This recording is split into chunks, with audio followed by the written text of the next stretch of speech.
Company yang own Hot Wheels dan Barbie ada masalah, dan masalah ni mengancam kanak-kanak. Hot Wheels dan Barbie dimiliki oleh syarikat permainan bernama Mattel. Dan Mattel ni bukannya company yang kecil. Dia ni adalah antara syarikat pengeluar mainan yang terbesar di dunia. Nak faham betapa besarnya Mattel ni, tahun lepas je dia dah keluarkan sebanyak 500 juta Hot Wheels, dan Mattel jual 100 patung Barbie setiap minit, dan hasilnya revenue dia untuk tahun lepas 2025 adalah dalam 5.4 bilion dolar. Selain daripada Hot Wheels dan Barbie, Mattel pun ada jual mainan lain macam Uno, Matchbox dan mainan berasaskan intellectual property daripada filem. Antara mainan yang berasaskan filem yang dijual adalah macam Cars, Toy Story, Harry Potter, dan yang paling baru sekali daripada filem Wicked lakonan Ariana Grande dan Datuk Michelle Yeoh. Obviously, filem Wicked ni memang buat duit. Filem Wicked dapat memecahkan rekod yang banyak. Antara contohnya, dia adalah filem musical adaptation yang paling tinggi sekali dengan kutipan jumlah sebanyak 758 juta dolar. Bila filem non-fiction macam ni meletup, studio akan ambil kesempatan untuk jual mainan, dan Wicked telah menugaskan Mattel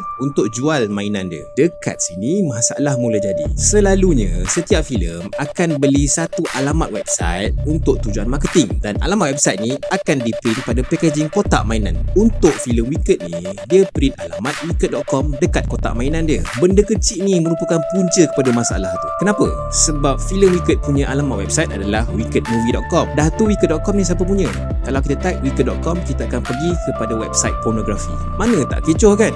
Nak tahu tak? Untuk kita approve satu design, laki-laki dalam company yang besar, kita akan lalu banyak level of approval. Kita ada head designer, copy editor, desktop artist, brand manager, creative director. Banyak level, tapi tak ada seorang pun perasan yang dekat kotak ni tulis wicked.com. Akibatnya, Mattel dianggarkan rugi dalam 5 juta dolar. Sikit kalau dikomparekan dengan size company Mattel. Tapi the damage towards the brand is beyond measure. Dan bila ada masalah macam ni, ada masalah lain pula yang jadi. Mattel recall produk dia semua cepat-cepat. Dan bila dia buat benda ni, dia dah trigger Streisand effect. Orang semua berebut cari produk ni. Katanya damage produk, error print. Harga dia dekat eBay melambung-lambung overnight. So next time, check dulu betul-betul sebelum print. Dan kalau nak bina brand, boleh pergi ke faizrazak.com.